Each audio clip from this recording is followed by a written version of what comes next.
Allahumma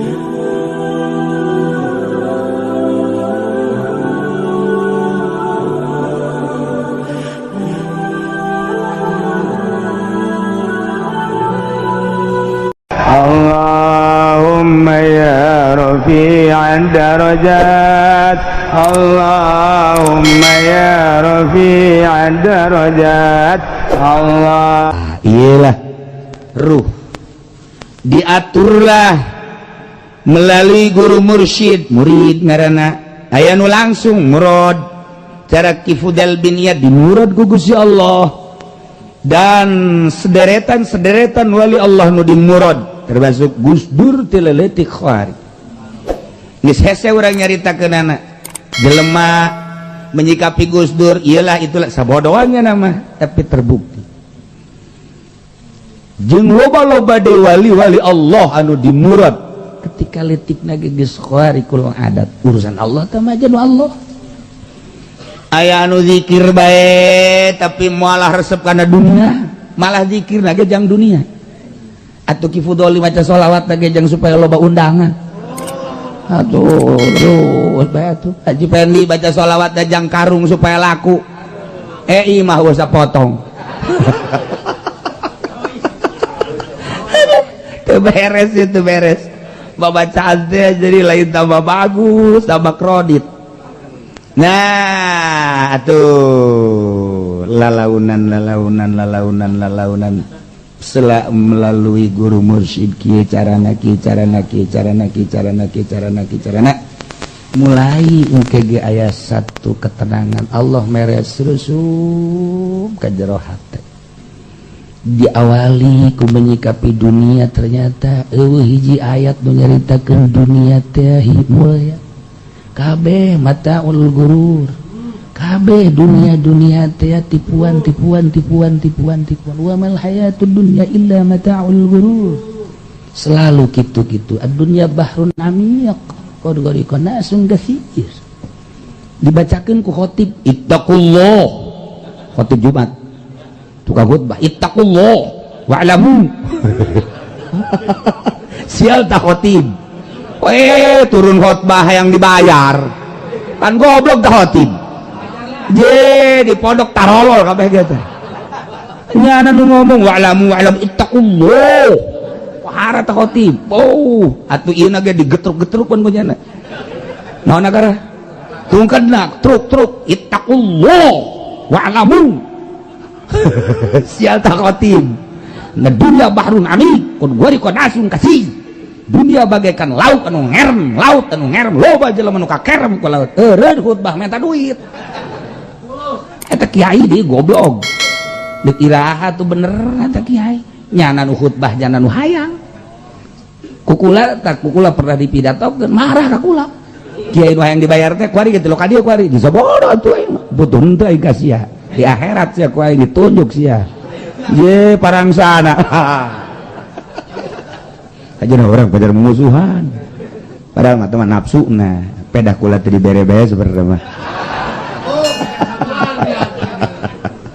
Lamun bagi dua mah moal teu bareres ngobrol kula mah bodoh nya deuk barah deuk teu urusannya na engke ge karasa nya ketika sakaratul maut.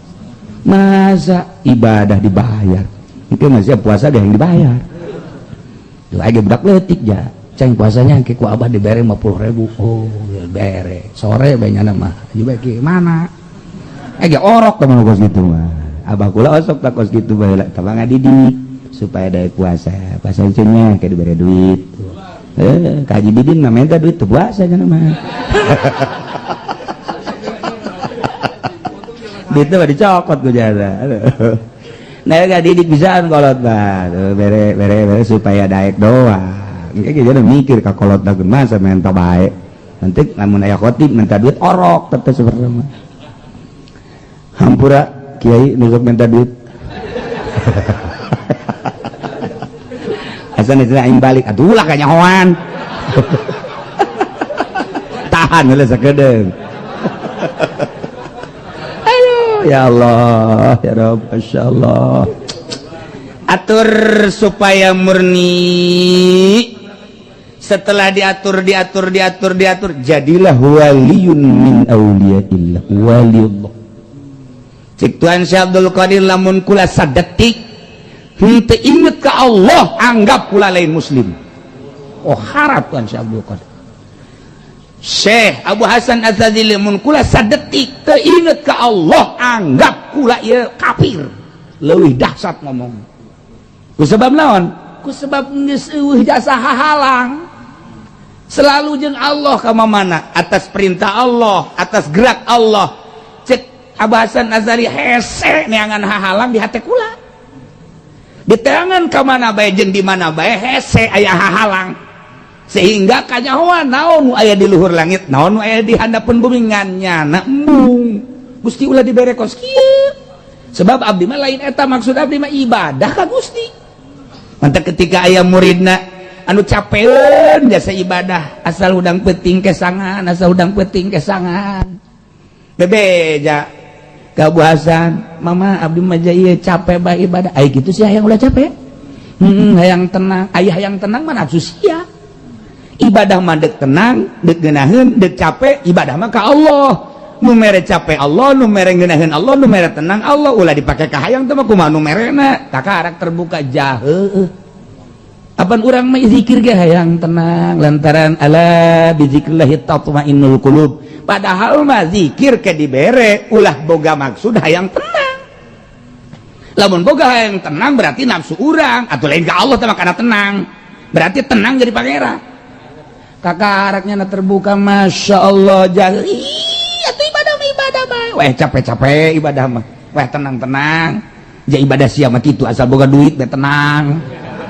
Asal teu boga sama geus akur bae pan. Asal teu boga duit be capek malah teu tahajud acan.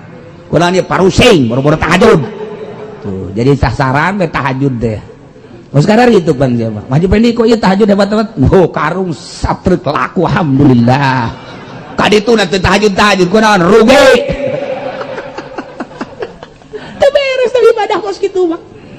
Ibadah mah ulah hayang tenang, ulah hayang ngeunah, ulah hayang tenang. Nu penting ibadah ka Allah.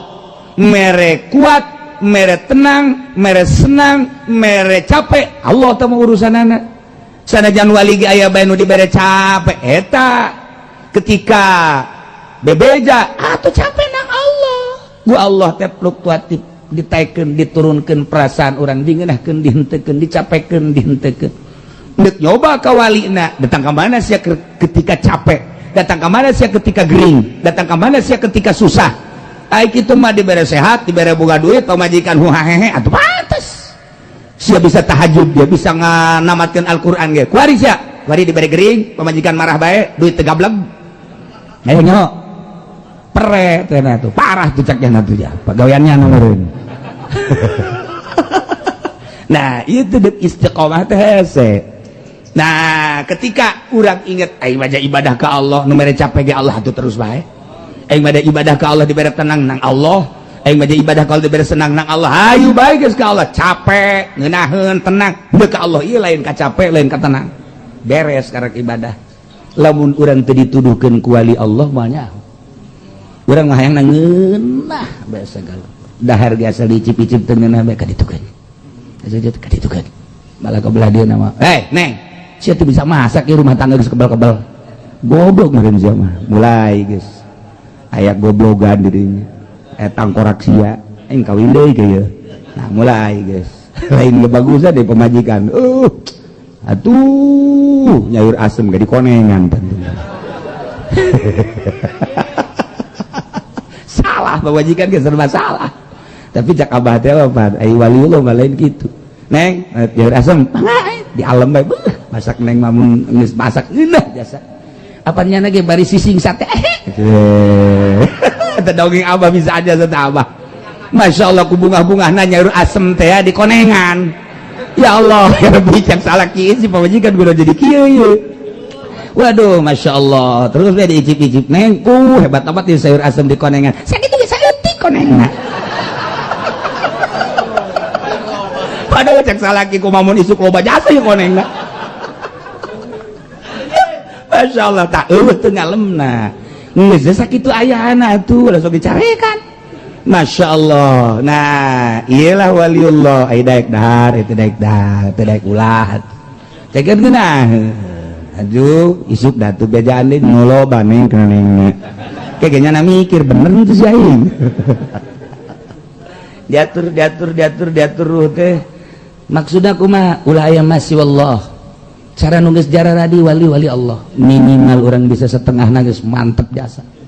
Emang orang teu didelekeun gitu ku wali Allah didelekeun saha anu endek berangkat emang teu nyawa-nyawa kobokan jeung Abdul Qadir alaihissalam urang ngabangsa ka Tuan Syekh Abdul Qadir emang Tuan Syekh Abdul Qadir teu nyahoeun kitu nyana dihadiahan pan nyana teu maot urang ngabangsa ka Abu Hasan Asy-Syadzili emang nyana teu nyahoeun pan nyana teu maot nyana mah ilmu dicaritakeun kehidupan para wali leuwih hebat tibatan kahirupan nu harirup maksudnya eratna hubungan antara kutub jeung bawahan urang mah teu nyaho lamun gunung ngobrol jeung gunung urang mah teu nyaho lamun tangkal kayu ngobrol jeung tangkal kayu urang mah teu nyaho lamun batu ngobrol jeung batu hanya wali-wali Allah lah anu nyarahoan lamun batu ngobrol jeung batu tangkal kayu ngobrol jeung tangkal kayu gunung ngobrol jeung gunung atuh komo manusia anu hadiah kanyana mulai ke Masya Allah dan Abdul Qadir teh takkan lelekeun we hibernya mana nusuk unggal peuting kaing hadiah tuh Haji Pendi kan pernah ngajajal pan tilok ya mah tilok aju ngajajal ila hadratir ruhi Abdul Qadir Al-Jilani quddusallahu sirruh dibaca langsung datang beng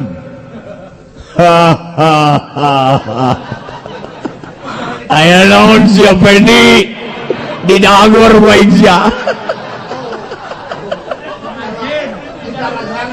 atuh lain Tuan Abdul Qadir dengan Raja Jin datang sembarangan sia atuh siga ade da aya aturan-aturan tersendiri nyingkabkeun hijab mantak-tak dibere impian-impian istimewa asli impianana lantaran lain timbul tina nafsu ketika orang ibadah make sodri nafsu aya kene ketika orang ibadah make kolbu aya nafsu kene ketika orang nyilusup geus kana fuad mulai nafsu geus eueuh ketika orang geus jadi lub sirrul asrar moal aya nafsuan moal aya nafsuan hirup teh geus teu diatur-atur ku makhluk hanya Allah hiji geraknya na kumaha ceuk Allah kicetnya na kumaha ceuk Allah moal nyanahan sewaktu-waktu engke teu dibere ku Gusti Allah hanya untuk mencoba ka istiqomahanana jadi tujuan apa henteu karomahna besi nyana boga tujuan karomah cabut karomahna teu diijabah doana wali moal gentar ku sebab teu dibere karomah biasa bae waktu diijabah waktu henteu lain urusan urang makan lain ya aing geus ngabudah-budah kan henteu bae segala teh endit naon deui nu dibaca juga geus beak ieu babacaan dihasilkan karewe mah lah ini eureun tah eta nu dimaksud ulah kos kitu saju eureun pan ka ditu sebab ibadahna hayang karomah ibadahna yang mulia lain ka Allah wali bente iya tuh urusan dijawab urusan Allah boro-boro eta taeh ya tuh urusan Allah Masya Allah karim ieu kumaha tuh kuari diatur wusul ilallah geus eueuh nafsu mana nu kudu ditarik nafsu mana nu kudu dipicen latifatul qalbi latifatul ruh latifatul sir latifatul khofi latifatul akhba latifatul nafas latifatul qalb berbagai latifah di dinya teh aya muatan-muatan di dinyalah mana nu kudu ditarik mana nu kudu dipicen sesuai jeung aturan guru zikirna gengke diatur ku guru tinuliti jahar la ilaha illallah datang ke khafi Allah datang ke huwa datang ke al-haq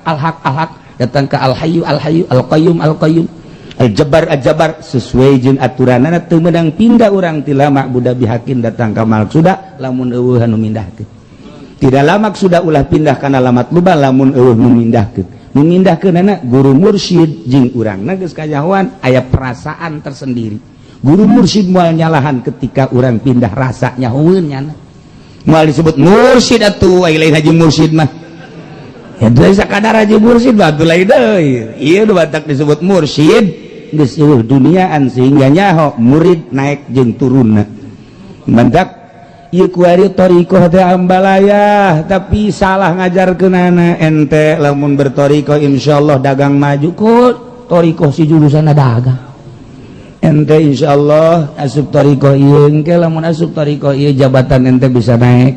Naon hubunganna thariqah jeung jabatan? Thariqah mah deuk ngeuweuhkeun dunia, baik kemuliaan jabatan, keagungan jabatan dunia hiji Allah. Deuk ditaikeun deuk diturunkeun kumaha Allah. Ieu ka Allah we. Singgirkeun eta thariqah. Ieu kuari lain thariqah nu salah, guru mursyidna. Encan mursyid geus mursyid. Gitulah seputar thariqah di Indonesia ngan urang nyalahkeun atuh ulah jadi zikir. Ai teh disalahkeun emang salah atuh kajen bae heulanan engke ge karasa ieu kunyana ya aing zikir kieu bae cek cenah teh lah aing mandek eureun bae tah eureun balukar eureun atau ieu zikir aing beuki puyeng bae ieu kos kieu emang kurang gitu barang zikir bae ieu warung merosok aja kumaha tuh aing nangan al hikmat bae lah al hikmat jurusanan datang ke Habib Rozak nah dibere kunyana pesok keris nah ini ya insyaallah lah katanya ya di keris ini bisa miber nih oh ya kalau dialungin hatuh guys kos gitu tah diatur truk Masya Allah karim hiji nu kadele Allah digoda ku dunia teh digoda ku jabatan digoda ku berbagai nikmat teh itu hiji Allah tidak harus boga kanikmatan. Nah sakubara mari diangkat jadi wali Allah iya kan di dunia geus tah urusan anak kamari hirup sorangan sadajan babarengan zahirna qalbuna jeung Allah sadajan zahirna jeung bupati jeung gubernur tapi ieu qalbu jeung Allah sekalipun jeung presiden atuh sabaraha jalema zahir ieu tapi qalbu jeung Allah berbeda engke bakal langkah-langkah anu memang menikmati dunia jeung teu menikmati dunia. Urang bodoh biasa bae, tapi nya nama teu melu sabodoh jelema ieu, nu penting dirina jeung Allah. Geus ai bisa mah mangga bae, ketika teu bisa hati-hati. Geus wali Allah nu berangkat di pemerintahan aya, nu di perekonomian aya, anu berangkat di pertanian aya. Atuh wali Allah mah tuh kumaha nya bae. Lamun urang nyaritakeun di salah satu tempat di Karawang aya waliullah eta teh aya kuari ge maksudna nyana biasa bae kadang-kadang kuku cuprakan di laut kadang-kadang mah atuh biasa tani kadang tapi mun dipanggihan kan hese aya di Jampang atuh aya sarua bae kadang-kadang ka kebon kadang-kadang ka laut kadang-kadang tapi hese urang nu ngobrol hese termasuk di Pandeglang atuh aya kadang-kadang ka gunung kadang-kadang ngobrol kadang-kadang tapi ngobrol serius teh bisa lamun eueuh nu kararitu di kumaha di nagara ge aya kuari teh di nagara anu keur ilu pupolitikan biasa urang mah teh jaho sieta tapi nya ngaluruskeun setik atuh mal kanyahoan urang kuari hayang boga sumur caina supaya keluar kan kudu digali heula aing ngagali kan kudu bobolokot atuh waliullah ge keur ngagali cai herang teh tuh bobolokot kadeleuna ku urang bobolokot amat bobolokot jangan takut nanti udah keluar air baru tahu atuh kos kitu pemain mah tuh urang maneureuna nananaha atuh teh nyaho jiganan urang mah boro-boro jadi wali cinta ge ka wali henteu eta cenah jarah ge lain cinta wali cinta duitna urang mah tuh jaya keuntungan sabeus sabaraha pun geus dihitung bae guyana teu eta kan urang lain cinta wali eta mah urang gua cinta etana nah berangkat terus jadi di akhirat kuari mah wa amaribuhu fil akhirati keuntungan di akhirat masyaallah fahuwa fil jinan surga lain di akhirat di dunia geus ngarasakeun wali mah surga geus ngarasakeun lamun Tuan Syabdul Qadir sering dikiriman rampadan Abu Hasan Asadi Imam Mursi Ibnu Athaillah kan kaget ketika muridnya kalaparan keur zikir teh lantaran 40 peting teu dahar teu nginum aya nu pingsan ya nyana kan ngalirik we ka luhur ya Allah ya Rabb teu kebel set datang kan kasaksian tah dahar ini kumaha aja sahanu mawa eta kan di Imam Haji Pendiman aya gareuh geus aya di mejanya dar pada kemana ini orang cocodot daratang itu kan beda jegel bekawalian tuh kan itu mah daratang gimana cocodot berit cucurut emang sebangsa ieu jangan wajeng berit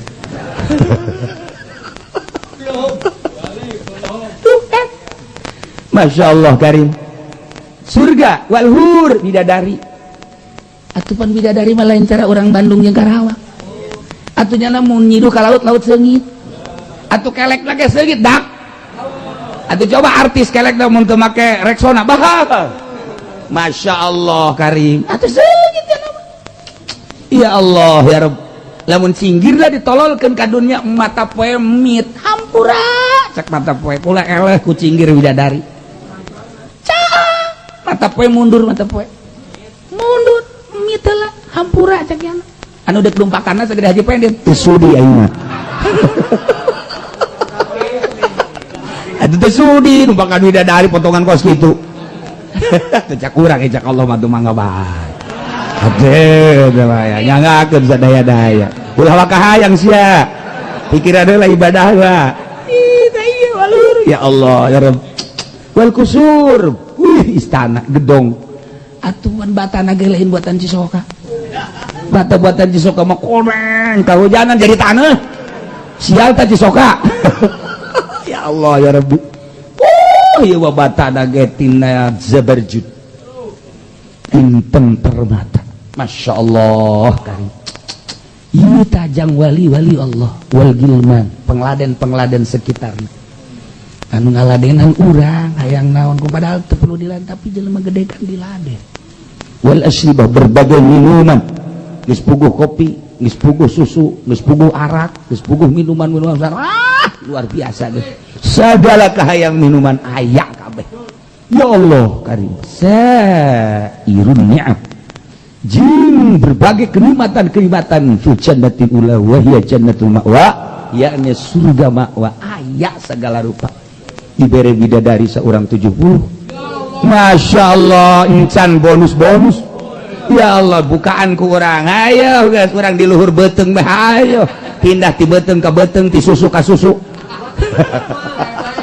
jadi surga mau capek jeung parawan deui Masya Allah karim tah nu mantak waliullah mangges bebeakan teu hayang sama sakali kana dunya engke bae di akhirat lantaran kuari kurang kabong di tayangan kurang dunia datang ke orang himah ngaji himah ibadah iya kan orang berarti loba hijab tinggalkan eta deuleu surga heula mimbitina surga heula kabelah ditunang gege teu hayang ieu surga Allah leuwih nikmat jeung kabogoh daripada jeung bebereanana urang dibere kue cincin ku kabogona urang jauh didele ku urang kue cincin dia dicium buat lain di dahar lain Masya Allah nuluk kue cincin teh asa bobogaannya na Masya Allah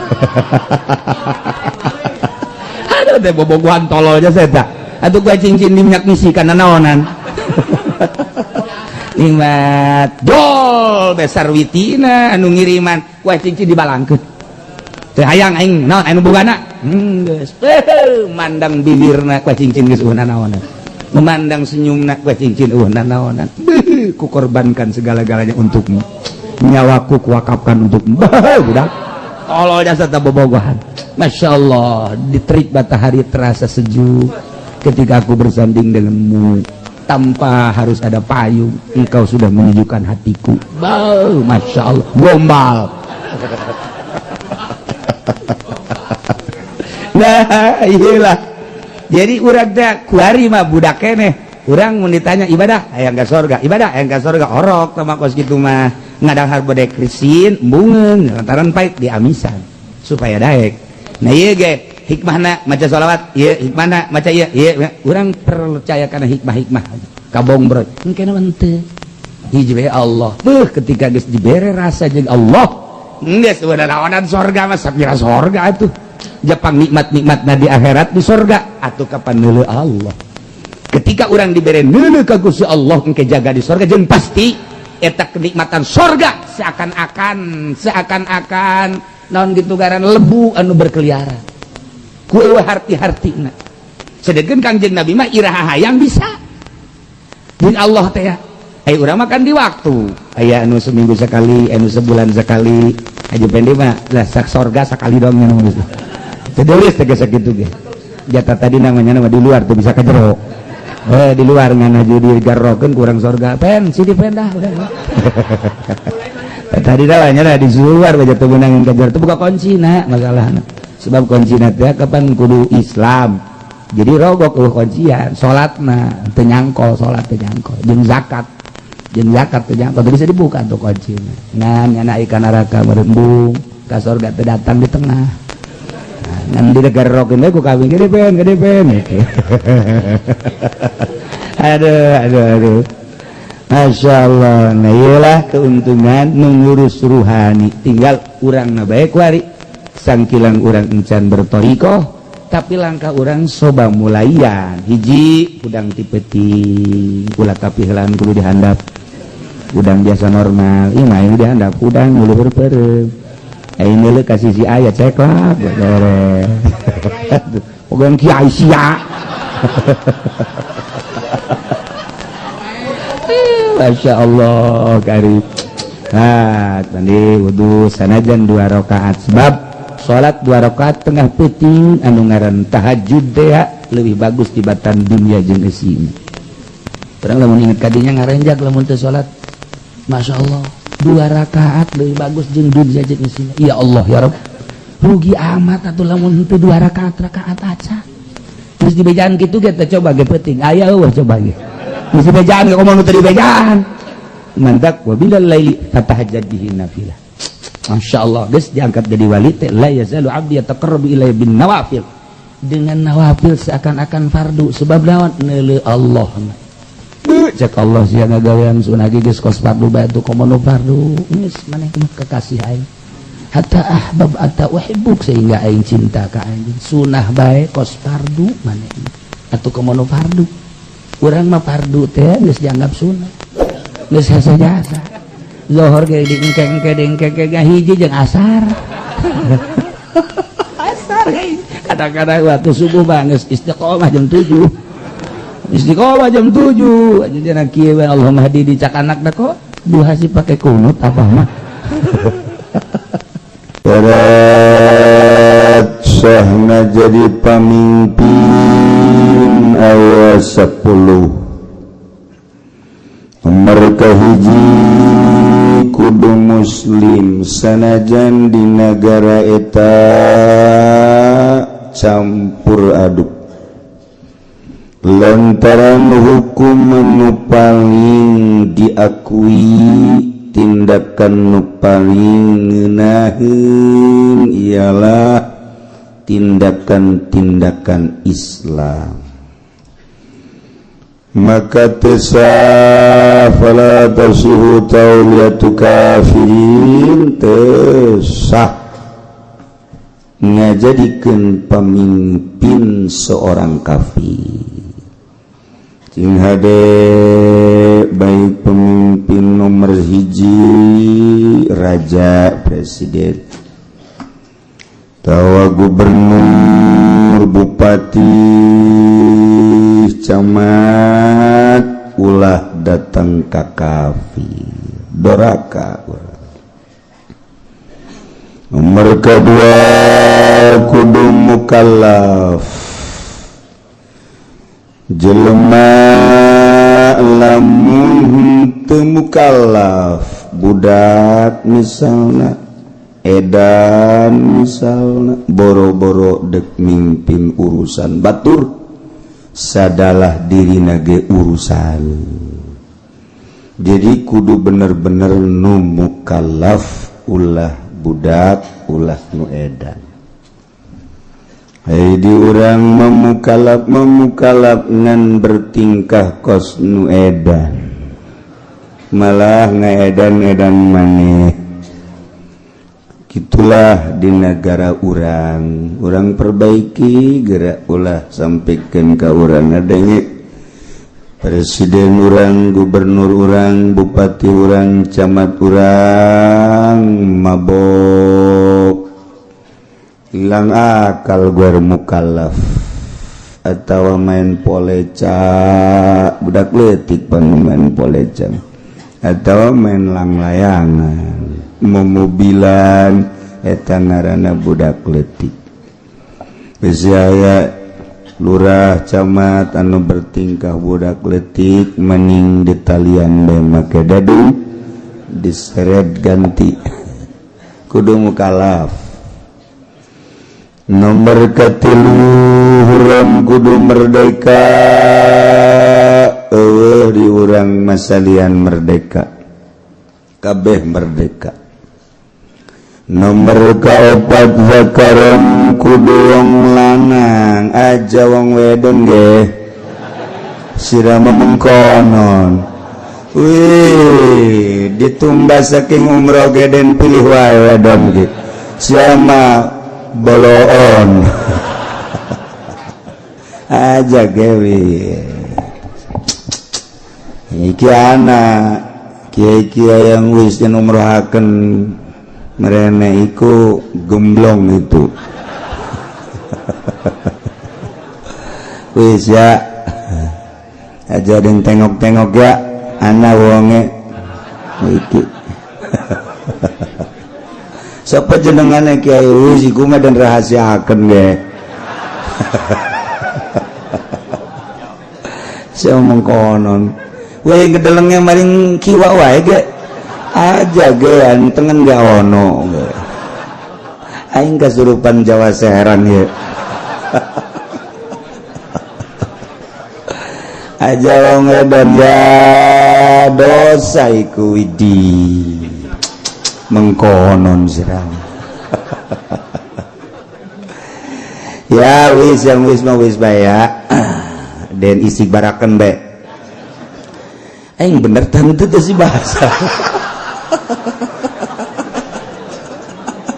halo usir kiai bisa bahasa Jawa santri di dieu tah aya urang Jawa kronjo ono mau kono serang ono ai peuting teh nya sok ngobrol kowe ngidengikeun ai ge sok ajaeng seuri guguran melompat masih kadengen punyana aduh cek nya aing telok ngintip meureun maksudna neulean ge mana nu keur ngaji Quran mana nu keur wiridan didengikeun wih akeh mah yang ngobrol baca calaton bae ya kudu lalaki jaloba keneh atuh lalaki teh liat taparrogo wa yatamakana min mukhalaqatir rijal supaya leuwih laluasa campur gaulna sebab kegiatan teh aya nu di lapangan di kantor di majelis di pondok pesantren di masjid ketika aya kegiatan di masjid endi ki bupati we nipas kan orang etis iku masa na bupati nipas wih orang enak itu kerumune widi aduh ibu tereh Jawa kadinya tah kadi tah deket dah nah lain keroge tah ieu tah ya putat ke belah ditu teh rajeg kasedek-sedek be Jawa nya Sunda urang rajeg mah bahasana Jawa kasedek Sunda itu tita tadi bahasa bahasa Sunda. Nah supaya leuwih laluasa kudu lalaki teu ngeunaheun kan urang sambutan awewe di masjid di majelis talim agama kurang kumaha ngatur maka ulah sekali-sekali milih presiden bu gubernur bupati camat kaum cewek jangan maka pala tasihu wilayatum ratin tesah wilayana seorang wanita la yufliha qaumun wallau amrahum imratan sebab di negara teh ketika aya hiji awewe dek nikah kabeneran eueuh walina kan walina hakim artina hakim teh sahibul wilayah aya walina embung ngawalian otomatis kan hakim kabeneran di urang mah urusan khusus aya ge di urang maka urusanana urusan teu khusus pertikahan masalah ge sarua bae eta ge dibere kewenangan untuk menikahkan sahabat ketika KUA terayakan kan lurah bisa nikahkan kan bupati bisa nikahkan ada kan bupati aing nikahkan itu bisa kukumah sohibul wilayah ngaranna ge nah wakaf iya jalan kemudian aya masjid jalan dek di lebaran ka dieu masjid bea kabeh masyarakat kiai mana bae teu meunang ngaganggu masjid ngajual masjid lantaran masjid mah wakaf nu Allah tapi ketika aya unsur ke non gitu ngaranna kemasyarakatan jang umum bupati mah bisa bae pindahkeun masjid dia ka anu eueuh masalah ta bupati mah ye nu mantep lamun bupati ngaji geus ngeunaheun dia saheotan ngana artina eueuh di akhirat tuh masalah sebab naon diantepkeun ka dieu jalan ka dieu mengkol bahaya kudu diluruskeun mah pindah geus ka dieu masalah walian ieu teh ayeuna lantaran anak zina walian hakim bupati bisa nikahkeun di sampingnya nage bisa nikah masalah tangeunaheun nu kadua cak bupati teh nah sakali deui teusak fala tasihu bahasana lain lalagan fala tasihu ika karak pikir ngomong ke urusan tasawuf lebih bahaya geus lamun ngajadikeun milih pamimpin awewe siap tanggung jawab ke di akhirat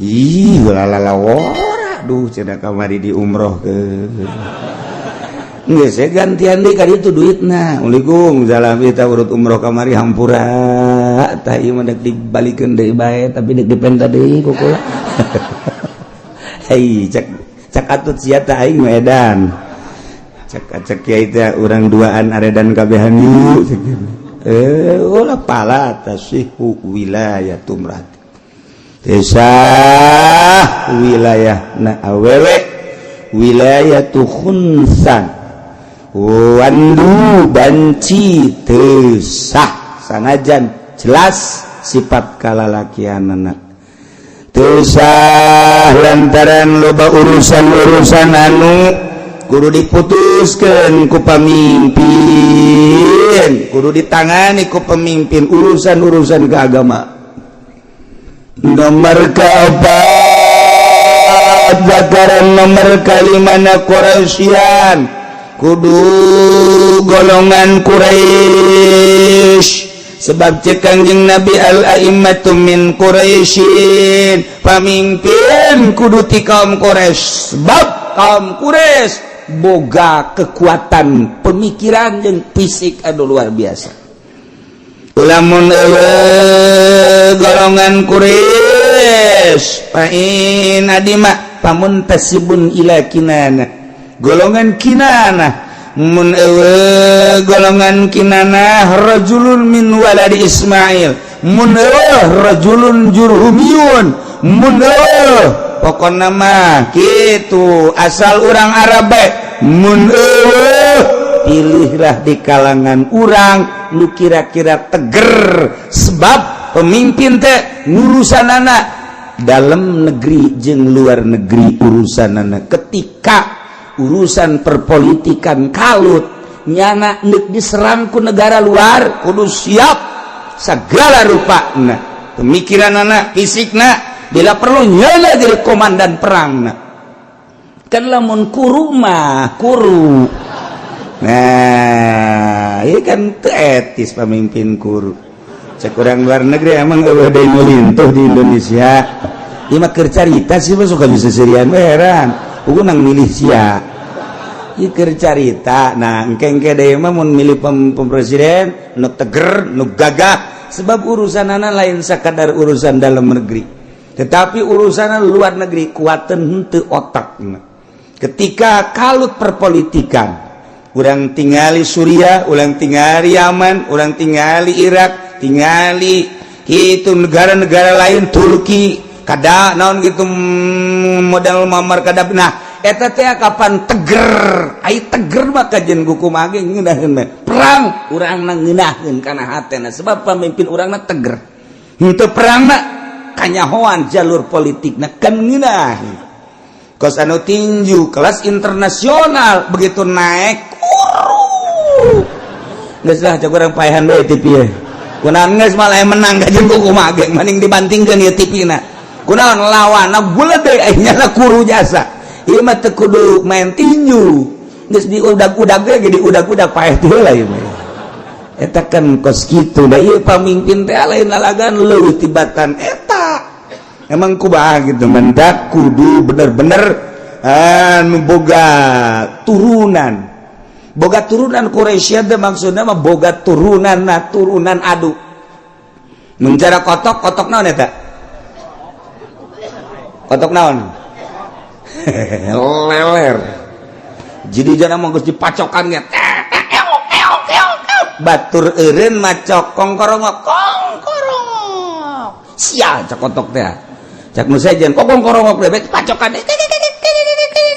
batur eureun macokanana tanggah deh kongkorong goblok kongkorong deui bae sakitu teh ujung-ujungna pan menang nya eta mantap kudu boga kitu benang merah anu istimewa pemimpin sarua pemimpin agama ge lamun turunan bangonna teu meunang kadatangan ku partai haju ngagelok bae teu meunang kadatangan ku organisasi haju bae eta teh kurang mendukung jati dirina benang merah madak bujelema nu boga benang merah turunan namun turunan naon garang-garana jawara kadituna sok ngajawara bae wajeun ku kumaha ge aya bae tah ngajawara eta Habib ku ajeun teu bari mabok dakwah bae nya mah Habib bakeur mabok ge dakwah bae nya mah sebab turunanana lamun turunan mimpin kadituna eta naon kitu ngaranna aya talenta kepemimpinan tanu mantak ieu Quraisyan teh maksudna boga talenta aya turunannya lantaran di urang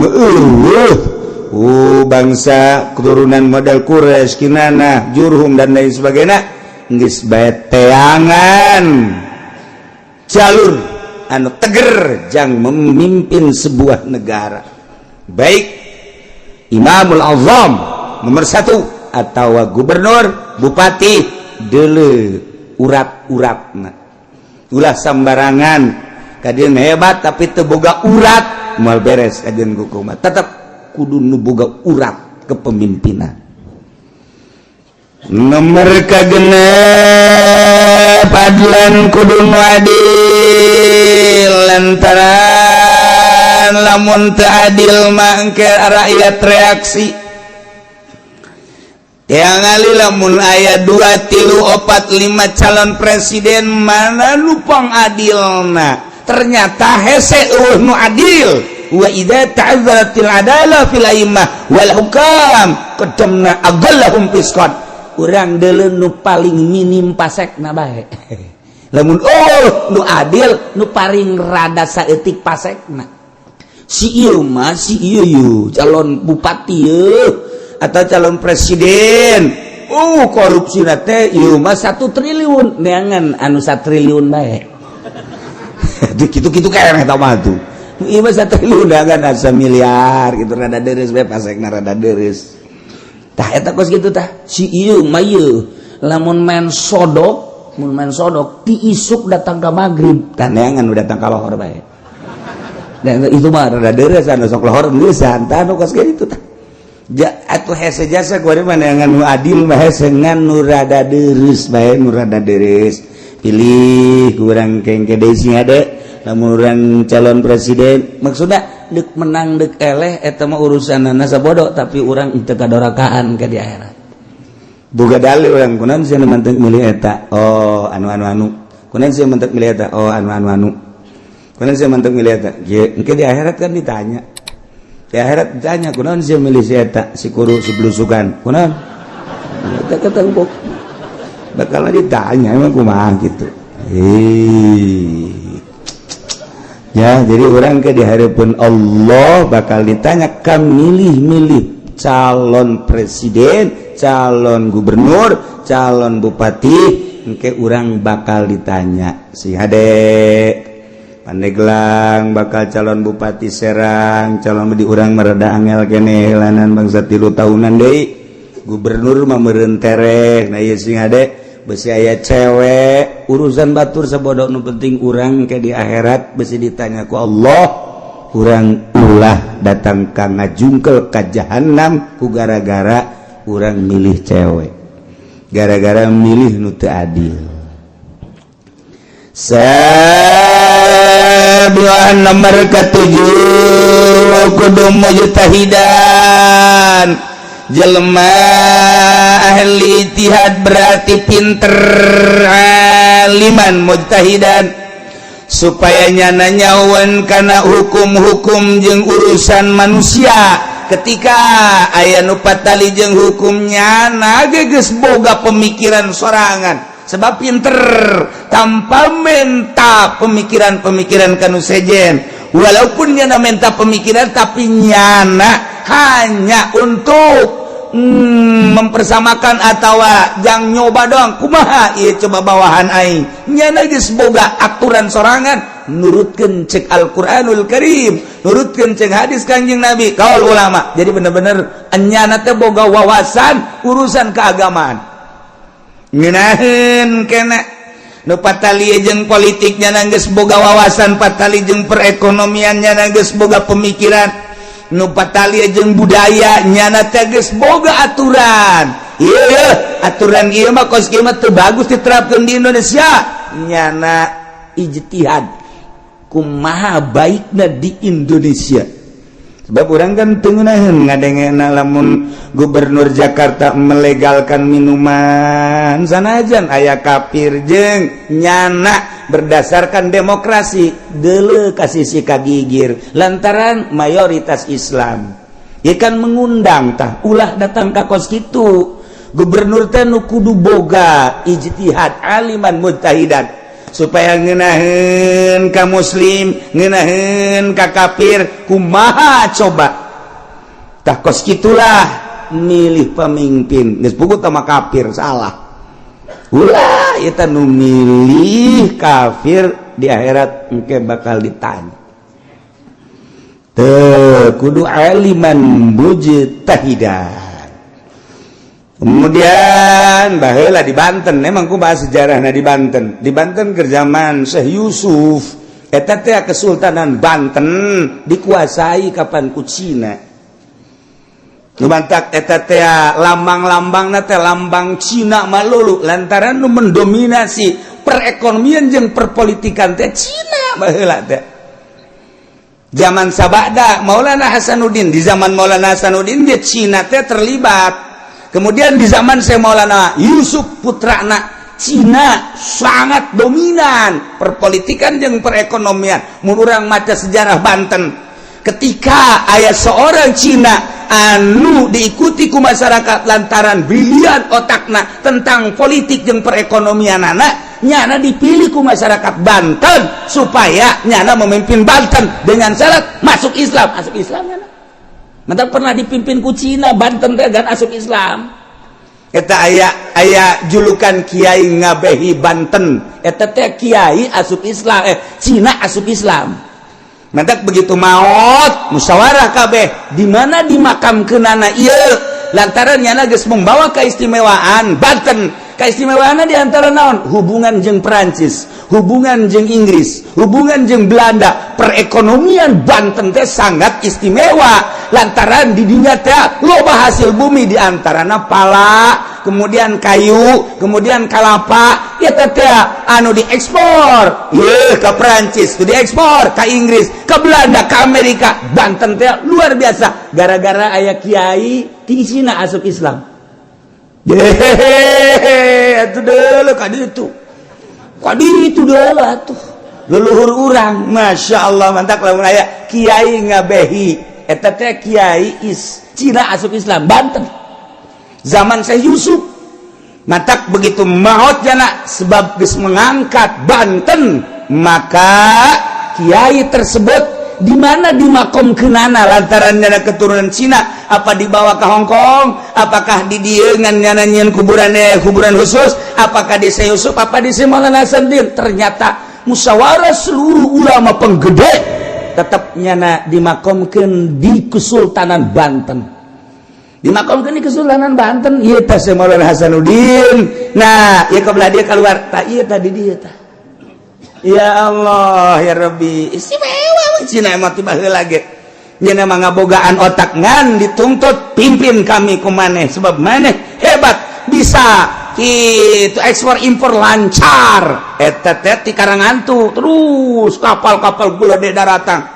Nah dengan syarat asup Islam hidayah datang asup Islam udah salah tak asup Islam matanya anak anu membawa gitu bendera Banten mantak kurang lamun ke Belanda mun ke Belanda tinggal di perpustakaan Belanda baca tentang Banten teh lebih terkenal daripada Indonesia di perpustakaan Belanda coba kayak itu suka aja macam-macam eta urang lamun cerita Banten teh kos gitu teh lamun urang nyaritakeun tentang jagur teh menang ti mana eta jagur eta teh perkawinan Syekh Maulana Hasanuddin putra daripada Syekh Syarif Hidayatullah dihadiri ku salah satu wali sanga. Begitu dihadiri Raden Patah ge harita teh hadir. Begitu hadir ieu naon ieu bingkisanana. Nah ternyata wali sanga memberikan bingkisan papanganten jagur bom teh bom tuh nyama eta bingkisanana bom cenah malah Hasanuddin. Lamun hayang nyaosa sakalana si jagur teh eta sok di hareupeun Banten teh di hareupeun masjid. Eta Banten ya tilu ngaranna ge. Tilu tadi ngaranna kan urang terkenal dengan si jagur. Aya bintangan 9 di hareupna. Bintang mun kurang dideuleu. Sok gara deuleu ge kuari ka perpustakaan. Itu dideuleu ku urang. Nah ya bintangan 9 bintangna. Tadina 7 besi saliru jeung bintang 7. 9.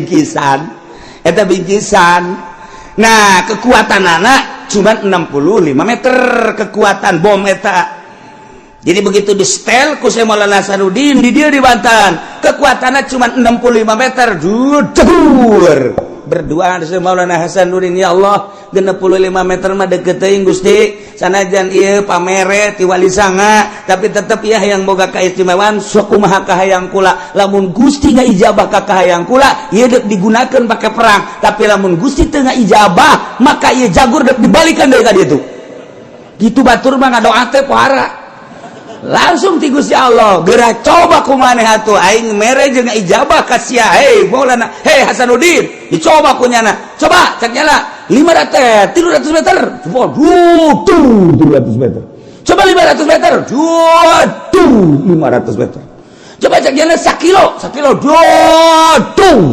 coba cek nyala sakahayang sia eta wali batak lamun urang carita Banten mejeuna urang carita kawalian ge emang kumaha kitu ti ditu nama ngan saukur 65 nu mantak ketika Belanda datang ke Indonesia nyengserikeun dipake jagur kekuatannya 65 cek nya ieu tidak ada jadi lamun urang 100 meter cek tidak terjangkau begitu dicoba Belanda ya 100 meter coba jagur parae cek Belanda korbo beda cek jangan ada coba jalan orang setengah kilo aman cek orang si jagur moal naon seteledet datang deh wah ieu mah lain sajagur dah cek Belanda nu mantak diteundeun di hareup eta teh lain lalagan eta bingkisan pertikahan wah urang mah bingkisan pertikahan teh kelas elit kunci mobil bawa mobil batur mah kelas rada handap ka belah dieuna wow setelan belah dieuna ka belah dieuna segala kipas angin pas Haji Pendi mah sempak jerona teh beres penghinaan teh masuk berem nah eta urang keur carita si jagur Banten huluhanganan eta teh bingkisan pertikahan Syekh Maulana Hasanuddin sebab pamajikan anak keturunan wali sanga lain lalagan si jagur teh ngadoa Syekh Maulana Hasanuddin seluruh pekakas-pekakas tu aya di Banten ieu tumbak teh kahiji kadua katilu kaopat seluruhna aya 9 tumbak ngaran-ngaranna aya pemberian-pemberianan geus dijelaskeun jeung nu nyekalna teu meunang sambarangan sakumaha kudu diatur ku Syekh Maulana Hasanuddin ieu keur carita belah dia Syekh Maulana Yusuf eta Cina istimewa asup Islam.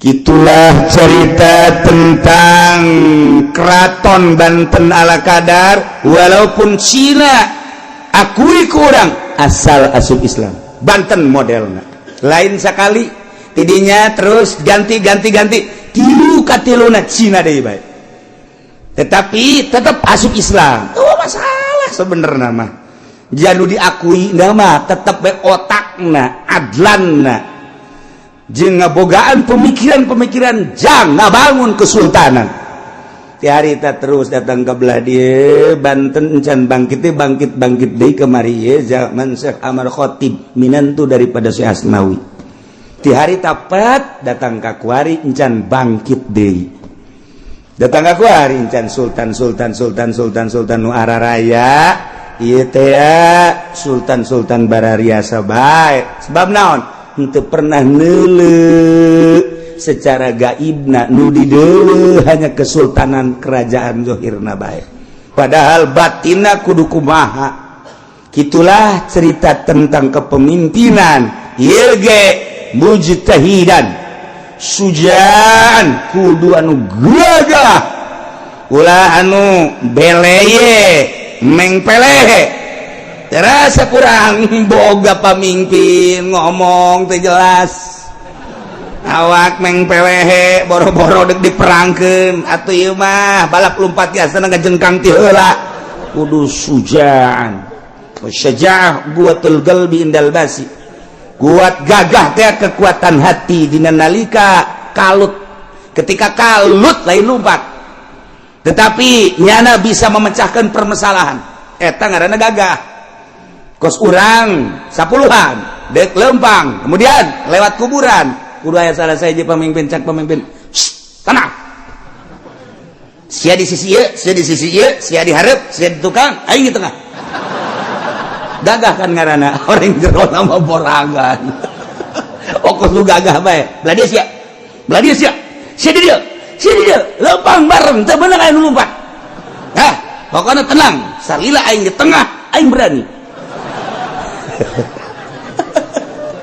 okos heueuh orenganan di jero na mah lu gancang teuy mangko kunaon eta beunang bas ieu lompat pemimpin teu bagus begitu bedak lompat kawehan teu bagus udah lompat daun sia lompat pemimpin mah tegar tos sia lompat aing mah moal aing mah kajian kok eta ngaranna gagah begitu batur la lompat nya mah henteu tungguan saja meuh paeh orek tah urang teu resepan boga babaturan urang ge lamun boga babaturan teh model naon bae sok aya bae tah nu gagah jeung bisa mecahkeun resep urang ngabangun masjid, urang ngabangun majelis, urang ngabangun kitu penataan lembur eta sok aya bae tah di kepemudaan, di kemasyarakatan sok aya bae nu bisa mecahkeun ngeunaheun kana hate aya si eta teh hirup perasaan teh tah eta teh pamimpin suja ngaran ketika dak boga hutang kumaha cenah aya boga hutang sia tuh hutang bae tenang bae sih hutang mah tuh jadi nyeungeun urang atuh kalem bae engke ge kabayar insyaallah pokona asal di dinya daek ngajual sawah kabayar aja teh kan ngeunaheun da kana hatena tinggal sia teh oge nya aing asa golok bae nya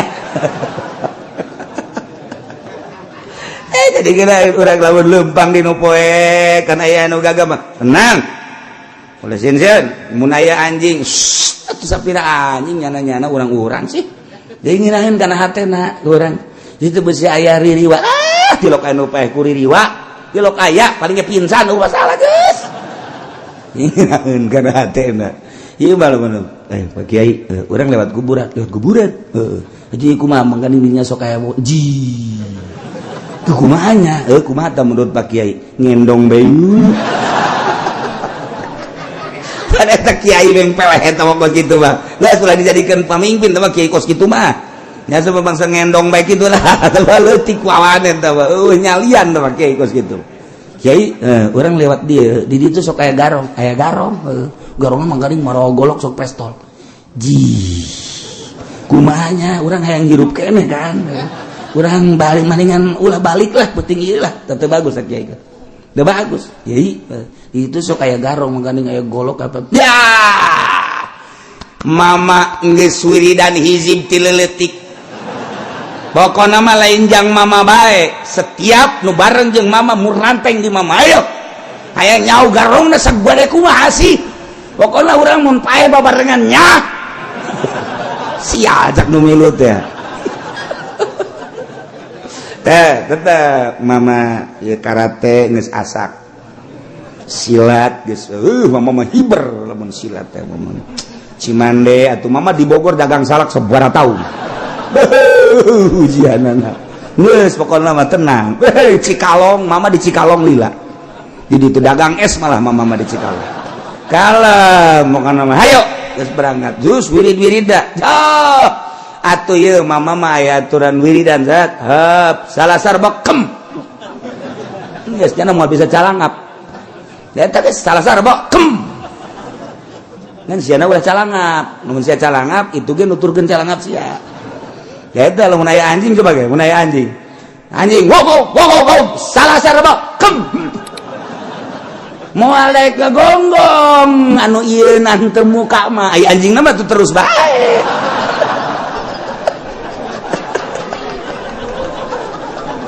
Aduh. Eta kolot bisaan kolot. Eta cek abas ya lamun aya anjing ngagogok geus bae salasar bekem geus ya ulah muka. Pokoknya mah moal ngagogog kajian gue kumaha ge. Bener urang mah moal ngagogog. Anjingna mah terus bae. Ngan make wirid heula. Atuh aya babacaana. Naon cenah babacaana? A'udzubillahi minasyaitonir rajim. Bismillahirrahmanirrahim. Qala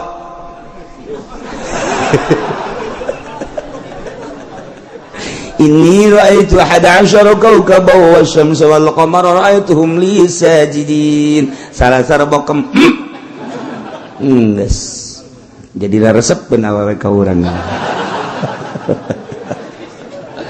Nah, ieu kudu syujan, gagah.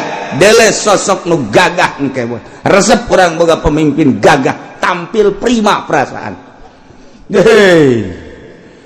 Kemudian nomor ke-9 Nazaroin ngabogaan pemikiran nu cemerlang yane yubdi ila siasatir raya wa tadbiril masalih dunyawiyah bisa utar atur dina politik jang kemakmuran rakyat jang ngurus tentang kemaslahatan urusan dunia nyana cemerlang dalam mensiasati kemakmuran jang rakyat ketika rakyat teboga kitu pausahaan nyana bisa menciptakan lapangan usaha ketika masyarakat ia kesulitan bertani nyana bisa membuka lahan pertanian ketika kesulitan tentang kitu kemiskinan nyana bisa membuka tentang kitu menghilangkan kemiskinan. Ialah ngabogaan persiasatan nyana mensiasati kumaha bae carana supaya masyarakat ieu terangkat perpolitikan perekonomian perbudayaan. Kitu kene urusan-urusan pembangunan dan lain sebagainya. Sok ditendang kunyana menteri perekonomian anu citu, tendang kunyana di sampingnya nu kudu boga wawasan ke arah seluruhna. Jadi lamun aya menteri nu salah nyana nu kudu negor pang ti heulaana sebab nyana pemimpinna. Menteri pertanianana nu kudu hebat, menteri perikananana kudu nu hebat, menteri perminyakan kudu nu hebat, nu bisa diajak kerja sama jeung nyana, nu dijual mah 100, nu dicokot 200. Kudu bisa kerja sama. Ih bener teu si aing ngomong eta.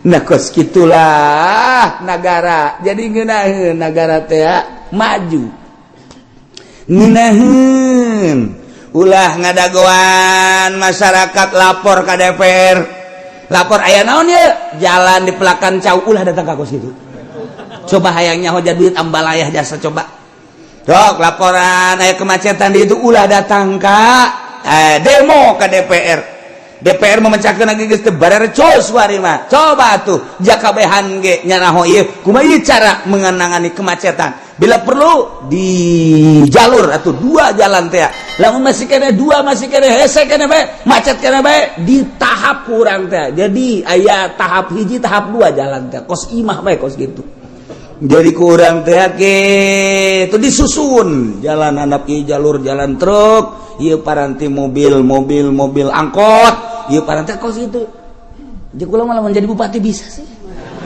bener lain sombong lain bener saya mau bangun yang serikeun ka aing lamun endek ngabeberes naga